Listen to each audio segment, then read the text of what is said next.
salaamaaleykum mbooloo mi mbokk yi ñuy seetaan di ñu déglu wala bu ñu sante suñ borom julli ci yonentam bu tedd bi ñu nay waxal mbir mi nga xam ne tey moo xew fii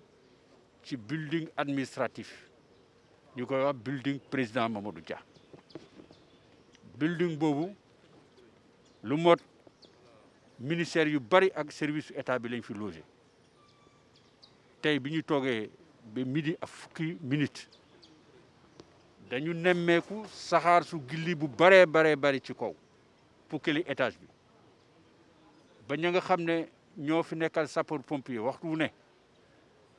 système alerte bi fonctionné mooy fu nekk étage bu nekk dafa am sonnerie boo xam ne dafa ne wax ne génn leen ngeen fagaru ko ndaxte am na tàkk gu am ci biir bi tàkk yi moo xam safara la moo xam saxaar rek la ba moomee it nit ñi nekk ci building bi niñ ko mënee dugguñ ci ascenseur yi waaye nañ ko jàngalee dañ jël escalier yi bañ jógee ci kaw ñuy jógee fukkeeli étage ñuy jógee juróom-ñeenteeli étage bañ wàcc suuf yàlla mi dara teewul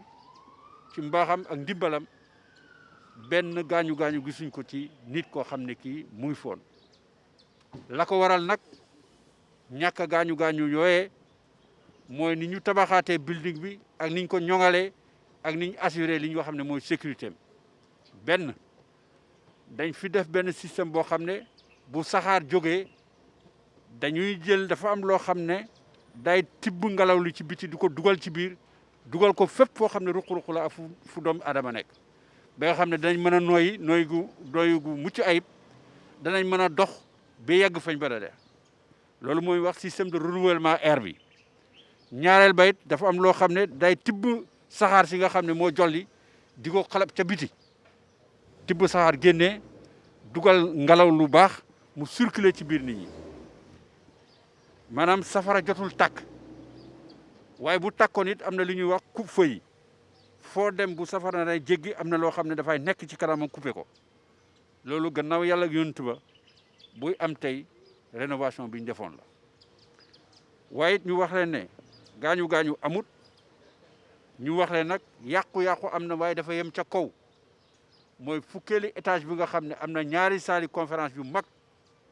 yoo xam ne gouvernement bi léegi fu mu doon dem di louer hôtel dafay ñëw fii def conférence am yéen journalistes yi mën ngeen ko seede saali yooyu Omar Gueye mi porte parole ak yeneen ministres yi ñu tànn yi kilifa gi tànn ñu dem waxtaan ak yéen foofee dara jotu ko mu nga yem ca restaurant ba walla gale nga xam ne fale la féetee yàqu-yàqu yooyu itam faux plafond bi mooy yàqu maanaam fi saxaar si dugg ak fa mën a yenn am na ay yàqu-yàqu tuuti terrasse ba ci ay panneaux yu nekkoon foofu ñu koy jëfandikoo ci yeneen i mbir ak système lu ñuy wax gainage mooy li nga xam ne moom la ñuy dugal ngelaw yeeg yu ni noonu pour ñoŋal buum bi am na ay yàqu-yàqu tuuti waaye yàqu-yàqu yi mënoon a am ñu mënoon ko ci yaakaar lu ni mel yegguñu foofu alhamdulilahi rabbil alamin yàqu-yàqu ba itam wàccul 10e étage 9e étage boo ñëwee mooy fi secrétariat général nekk nga teg ci ministère de la justice ba ngay wàcc suuf amul benn yàqu-yàqu boo xam ne gis nañ ko fa saxaar nag bu amee ay mur yeeg yu ni melaat waaye bale rek raxas mu set la bi li xewee nag dafa am sapeur pompier yu nekk ci kër gi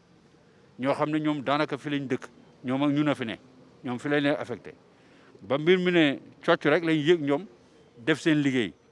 xaar brigade sapeur pompier yegg si ñoom ñëpp ñëw nañ colonel commandant bi nekk Dakar général bi sax mu ngi taxawoon loolee yëpp ay la yéwén kilifa gi dafa tukki waaye amul ci benn waxtu boo xam ne bii am na lu ko ump ci mbir mi ak digal yi nga xam ne mooy digale may wax it secrétaire général ministre président de la république mu ngi fii ci ndaje mi teewe waxtaan wi leen ay waxtaan loolee lépp nag buy mat tey jii ñu yegg si fi ñu yegg si gaañu yàqu-yàqu ñu yemale ko gaañu ci yaram yi gisuñ ko suñ ko sant yàlla ba pare nag dañ koy gërëmee it sapeur pompier yi parce que seen liggéey la waaw loolu wax naa ko ci njëlbeen ma ne dafa woon ouvrier yoo xam ne dañ ñëwoon di liggéey ci 10e étage lañ fa doon liggéey mooy dañ doon ñoŋal doxalin boo xam ne bii tey building bi dañ ko mën a gën a taral ci nettoyer ko gën ko jekkal ci li nga xam ne mooy façadam yi ak gën ko arit ci mbiru sécurité ñi fi liggéey yooyee nag buñ ci liggéey dafa am jumtuwaay yoo xam ne dañ koy jël di ko jëfandikoo mën na am na ci jumtuwaay yooyu la jógee mën na itam feneen la jógee kenn xamut wala li mën a takk ci li nga xam ne mooy li am kenn mënu ko weddi mooy ca liggéey ba la booba lañ kontaan xool ne am na lu xew soobee yàlla yonent ba commencé na daanaka parce que sapeur pompier yi xam nga ne fii building dafa am brigade de gendarmerie bu fi nekk brigade de gendarmerie boo xam ne bi gendarme yu bari comme boo demee ci gendarme yi nekk ci réew mi ay brigade lañ ñu ngi fi ñoom ak police judiciaire waaye bu ma waxee police judiciaire enquête technique la waxuma enquête pénale il faut loolu ñu wax lu leer a leeral mooy li nga xam ne moo tax safara si tàkk ak nu mu tàkkee ak fu mu jógee loolee balaa ñu ci mën a wax dara enquête bi tëral ko ne lii ak lii ak lii la waaye li ma leen mën a baamtu mooy wax dëgg yàlla li xew tey bu ñu amutoon système de sécurité bi nga xam ne moo war ci building yu ni mel konoon wax ci dina demee nay tey neen alhamdulilahi rabbi alamina ba nga xamee ne loolu am jaageen jëf. merci ci wolof waaw man maay lieutenant colonel Papa Ange Michel Diatta man maay commandé en fait sapeur pompier yu région de Dakar donc ay côté 12h50 la ñu woo nañu dafa am benn fumée suspecte boo am fii ci immeuble bi ci ginnaaw donc bu ñu yegsee pompier yu Malick Sy ñëw njëkk a yegsi en renfort après yeneen pompiers yi yu nekk ci région de Dakar bi ñoo fekk si leen mais il faut savoir que immeuble bi am nay pompiers yu fi nekk en permanence ñoom ñoo permettre très rapidement bu ñu amee kii alarme yi sonné ñu évacuer ensemble bâtiment bi yëpp ñu évacuer bi donc loolu ça permettre na amuñu benn victime même ku intoxiqué sax amuñu ko après nag ñeneen suñ ñëwee ñu commencé gérer l'incendie en lui-même donc au bout de 2 heures de temps lañ fay incendie bi mais incendie bi fay na ça n'empêche pas que personnel yi lañ fi des pour mën a assurer wu du am benn reprise de feu donc lu ñuy tuddee ñun ci jargon pompier déblayer et dégarnissage dañuy xool fu nekk ci fil yi fii ci gaine technique yi surtout parce que ñoom ñoo gën a important ndax amul luy tàkk loolu yëpp dañ ci sottiyaat ndox vérifier lampe par point chaud ak yenn caméra infrarouge yi xam exactement su dee am na possibilité de reprise ou pas après déblayer dégarnissage dinañ def ay ronde de temps en temps pour xool effectivement su dee amul benn reprise bu ndaw et très tôt ñu mën ko gérer mën ko fay. kon dinañ mën a dellu ci seen bureau suba. waaw donc pour dellu si suba comme je vous ai dit am na benn évaluation bu nekk en cours xam nga dañuy saytuwaat sécurité la tàkk na ni dañuy xoolaat exactement lan la laal ban système la laal ba fan la toll est-ce que loolu dinañ ko mën a suñ ko évaluer ba pare dinañ mën a wax si nit ñi dinañ dellu si demee ou pas. ne tàkk bi aussi comme vous avez dit gis ngeen force de défense sécurité yu ñëw fii pompiers yi fay nañ ba pare voilà ñoom dinañ ñëw ñoo ngi def seen enquête présentement on leur a permis de rentrer ñëw mën a def seen enquête ñoom suñ defee seen enquête ba pare saytu mais dinañ mën a dellu si peut-être ci yenn journalistes yi wax leen exactement lan mooy origine du feu bi. waaw dégâts yi comme je vous dis aussi c'est en cours d'évaluation xam nga ñoo ngi soog a pare extinction bi du ñu gérer gum yooyu au détail maintenant suñu paree def lépp ñu mën a dem exactement su dee amul reprise de feu ñu mën a évaluer au détail près lan moo lakk lan moo lakkul mais nous on était dans l'urgence pour fay ko loolu lañ def quand même et là j'en profite également pour féliciter tous les personnels de sapeurs-pompiers. waaw loolu en fait moo permettre sax ñi mën a amoindrir dégâts yi parce que gis ngeen nit ñu takku ñoo fi nekk généralement voilà et amoon nañu ay sapeurs-pompiers yu fi nekk donc très tôt le premier réflexe mooy ñu sauver bakkani nit ñi loolu moo nekkoon moo tax ñu évacuer d'abord les niveaux sinistrés après bu ñu xamee ne c'est un peu compliqué ñu évacuer ñëpp général soo gisee ñëpp fii lañ nekkoon ci suuf voilà. Lieutenant colonel Papa Ange Michel Diatta, commandant le groupement d'incendie de secours numéro 1. Voilà, donc c'est aux environs de 12h50 que nous avons été alertés pour un feu au niveau du building administratif. Donc il convient de relever que le building administratif est un immeuble de grande hauteur Et très rapidement, nos unités se sont déployées. Et il faut comprendre également qu'on avait une unité sur place, une unité de sapeurs-pompiers sur place. Donc, qui ont, après l'éclatement du feu,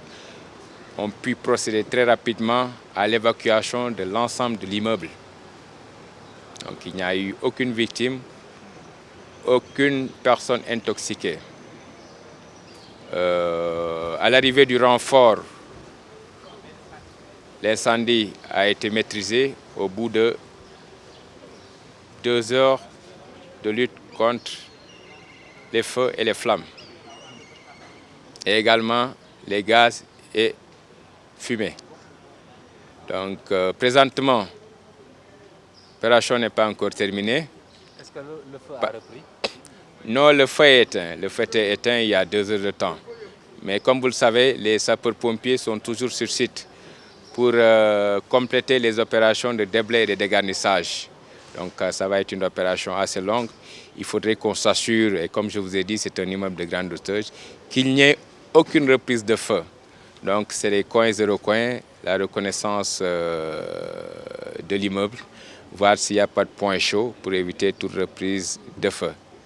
Donc, le ministre secrétaire du gouvernement s'inquiétait tout à l'heure par rapport à la possibilité de retourner dans l'immeuble demain. Vous, en tant que technicien, est-ce que vous pouvez rassurer sur la possibilité que les travailleurs retournent dans leur bureau dès demain? Pour l'instant, il y a l'enquête qui est déjà en cours. Comme vous le voyez, il y a les services de défense et de sécurité qui sont sur site également pour faire les enquêtes. Et l'évaluation aussi technique se fera, elle est déjà en cours également par les éléments des sapeurs-pompiers. À l'issue, on pourra décider éventuellement si la reprise pourrait se faire demain ou pas. Est-ce qu'on peut connaître l'origine du feu? L'origine, comme je vous l'ai dit, vous avez vu tout à l'heure les forces de défense et de sécurité qui sont sur site. Je crois que ces forces sont en train de faire le travail. À l'issue, très probablement, elles vous communiqueront les résultats de leur enquête. Vous avez mis 2 heures de temps pour maîtriser le feu. Est-ce un bon timing en tant que spécialiste? En fait, il faut considérer que c'est un immeuble de grande hauteur, donc c'est des feux vraiment très complexes. Et si vous avez fait attention, vous nous avez vus en fait sur la terrasse. Et qui connaît bien la construction des lieux, c'est que quand même c'est assez périlleux et assez dangereux. Et comme je dis, il y a l'extinction des feux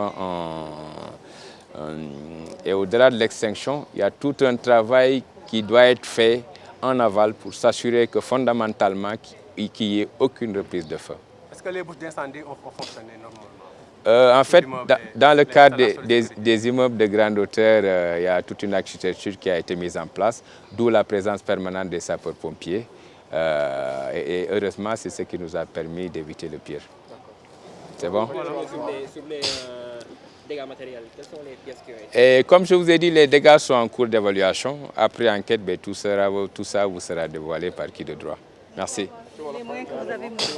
Oui, on a quand même déployé beaucoup de moyens parce qu'il nous fallait beaucoup de personnel, ne serait-ce que pour les reconnaissances, parce qu'il fallait au-delà du niveau sinistré, faire une reconnaissance en fait sur l'ensemble de l'immeuble. C'est ça en fait qui a fait qu'on a déployé 24 engins.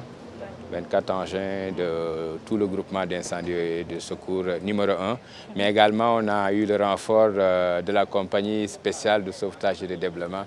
de même que la compagnie du port.